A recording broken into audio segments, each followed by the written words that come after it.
शास्त्रों में गु का अर्थ है अंधेरा या बुनियादी अज्ञान और रु का अर्थ है सुरक्षा। गुरु को अपना नाम इस तथ्य से मिलता है कि वो मूर्खता से अज्ञान को दूर करता है। अर्थात गुरु शब्द केवल 2 अक्षरों से बना है, गु जिसका अर्थ है अंधेरा और रु जिसका अर्थ है हटाने वाला। अर्थात गुरु वह है जो अंधकार को दूर करके प्रकाश की ओर ले जाता है। गुरु वह व्यक्ति है जो अज्ञानता से छुटकारा पाता है या जो जीने का सही तरीका दिखाता है। श्री सद्गुरु उस नियम से छुटकारा पा लेते हैं जो कहता है कि आप खुद को नहीं जान सकते। ओशो गुरु के बारे में ये कहते हैं न, गुरु का मतलब है कि आपके पास ऐसी मुक्त चेतनाएं हैं जो बुद्ध और कृष्ण के समान हैं, लेकिन आपके स्थान पर खड़ी हैं। उनके शरीर पर एक छोटा सा ऋण है जिसे उन्हें चुकाने की आवश्यकता है। ज्यादा समय नहीं है। शिक्षक एक विरोधाभास है। वह आपके करीब भी है और आपसे दूर भी, आपकी तरह ही है और आपके जैसा कुछ भी नहीं है, और वह जेल में भी है और पूरी तरह से मुक्त भी है। यदि आपको थोड़ी सी भी समझ है तो आपको इन कुछ क्षणों का उपयोग करना चाहिए, क्योंकि बहुत अधिक समय नहीं है। यदि आप लाखों वर्षों तक चिल्लाते रहेंगे तो भी आप इसका उपयोग नहीं कर पाएंगे। कहा जाता है कि रामश्रेया समूह के नेता गोस्वामी ने राम से कहा था, आपको और जानना चाहिए। राम, आपके पास हमेशा ऐसा ही दिल रहे जहां आप गुरु का अधिक सम्मान करें। लीलारस में रहने वाले लोग ये भी सोचते हैं कि सद्गुरु श्री कृष्ण ही उनकी मदद करते हैं। सद्गुरु माही के स्थायी अवतार हैं जो लोगों की मदद करते हैं। अन्य अवतार, जिन्हें नैमित्तिका कहा जाता है, अस्थायी हैं।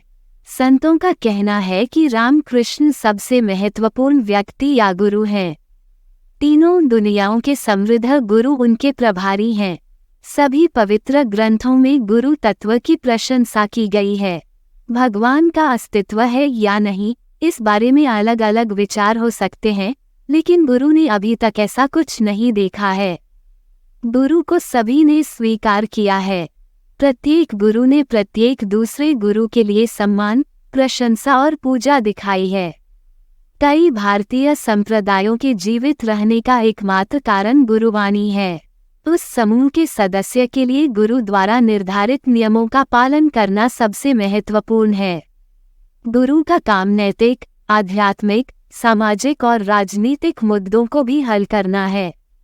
गुरु वशिष्ठ के बारे में किसने नहीं सुना होगा। उन्होंने राजा दशरथ के दरबार में काम किया। उनकी सलाह के बिना अदालत में कुछ नहीं हुआ। भारत में गुरु की भूमिका आस्था या धर्म तक सीमित नहीं रही है। जब देश में कोई राजनीतिक आपदा आई है तो गुरु ने भी सही सलाह देकर देश को अपने पैरों पर खड़ा होने में मदद की है।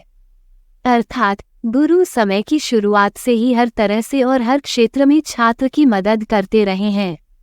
इसलिए सद्गुरु अपने माता पिता से भी अधिक महत्वपूर्ण हैं, क्योंकि वे कितने महान हैं। एक श्लोक में कहा गया है, यश देव परा भक्तिर्यथा देव और गुरु, जिसका अर्थ है कि जैसे देवता के लिए प्रेम की आवश्यकता होती है, वैसे ही गुरु के लिए भी इसकी आवश्यकता होती है। लेकिन सद्गुरु की मदद से भगवान को जानना भी संभव है। गुरु की कृपा के बिना कुछ भी संभव नहीं है। गुरु ब्रह्मा, गुरुर विष्णु, गुरुदेव और महेश्वर। गुरु सत्य परम ब्रह्म आत्मा श्री गुरुवे नहीं। क्योंकि वे कितने महत्वपूर्ण हैं, गुरु भगवान से अधिक महत्वपूर्ण हैं। ग्रंथों में गुरु को ब्रह्मा, विष्णु और महेश्वर के रूप में देखा जाता है, जो सभी अलग अलग प्रकार के भगवान हैं। गुरु को ब्रह्मा कहा जाता था क्योंकि उन्होंने छात्र को बनाया और एक नया बनाया। गुरु वहाँ है और विष्णु भी वहाँ है क्योंकि वे शिष्य की रक्षा करते हैं। गुरु महेश्वर भी हैं क्योंकि वे अपने शिष्य की सभी गलतियों को मार देते हैं। संत कबीर कहते हैं, हरि रुथे गुरु थोर है, गुरु रुथे नहीं थोर। कहने का मतलब है, जब भगवान शांत होते हैं तो गुरु का आश्रय सुरक्षित हो सकता है, लेकिन जब गुरु शांत होते हैं तो जाने के लिए कोई सुरक्षित जगह नहीं होती है। उपनिषदों की 3 आज्ञाएं तब हिलती हैं जब वे श्री गुरु को देखते हैं, जिन्हें ब्राह्मण आचार्य कहते हैं, बौद्ध कल्याण मित्र कहते हैं, जैन तीर्थंकर और मुनि कहते हैं, नाथ और वैष्णव संत और बौद्ध सिद्ध उपास्य सद्गुरु कहते हैं। त्रोलोक्यप्ति द्वारा भी गुरु की पूजा की जाती है। इस गुरु का यहाँ कोई स्थान नहीं है। अपने दूसरे दोहे में कबीरदास कहते हैं, सतगुरु की महिमा अनंत है, उनकी कृतज्ञता अनंत है और उनकी महिमा भी अनंत है। वो अपने बच्चों के बारे में बहुत अच्छा सोचते थे। उन्होंने न केवल ज्ञान की आंखों से शिष्य की बंद आंखें खोली हैं, बल्कि उन्होंने छात्र को अनंत ब्रह्म भी दिखाया है।